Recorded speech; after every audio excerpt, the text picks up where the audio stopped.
Good afternoon, and thank you for joining us on today's news edition. My name is William Makawa Piri. The news in detail.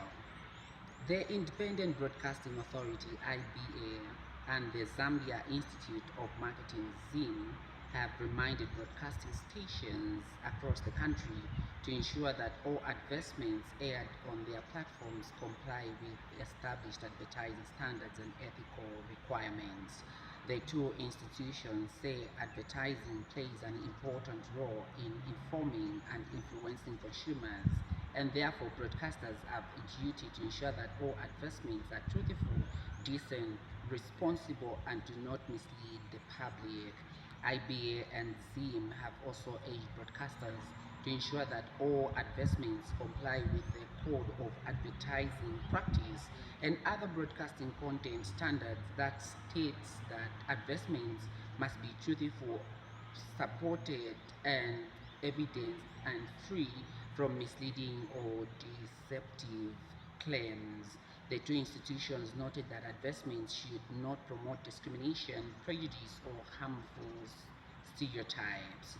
They have further appealed to advertisement agencies and broadcasters to exercise social responsibility by ensuring that advertisements do not encourage unsafe or irresponsible behaviors. In other news, the Fellowship of Christian Council in South Africa, FOSISA, has strongly condemned the resurgence of xenophobic attacks and hate crimes and hate speech targeting foreign nationals, migrants, refugees, and asylum seekers, particularly in South Africa, describing the violence as the violation of human dignity and African values. In a statement of solidarity obtained by Zambia News Corner, FOSISA has expressed concern over the growing hostility against fellow Africans and warned that economic hardship, poverty, unemployment, and inequity must never be used to justify violence, discrimination, or the scapegoating of migrants. The regional church body said, "Wow, many communities across Southern Africa continue to face genuine socio-economic challenges.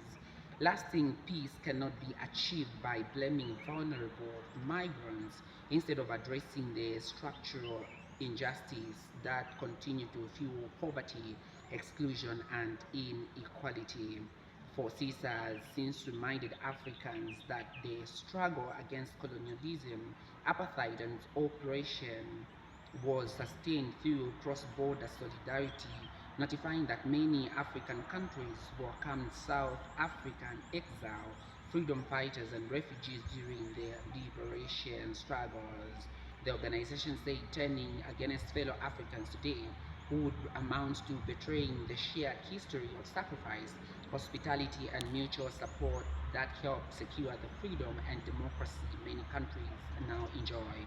The church body has stated that xenophobic violence violates the sacred dignity of every human being who is created in the image of God and undermines the African values of Ubuntu, peace, coexistence, and mutual respect. FOSISA has since called on the government of South Africa to ensure the protection of everyone within its borders, regardless of nationality or immigration status, investigate and prosecute perpetrators of xenophobic violence without fear or favor, and uphold regional and international obligations relating to the protection of migrants, refugees, and asylum seekers.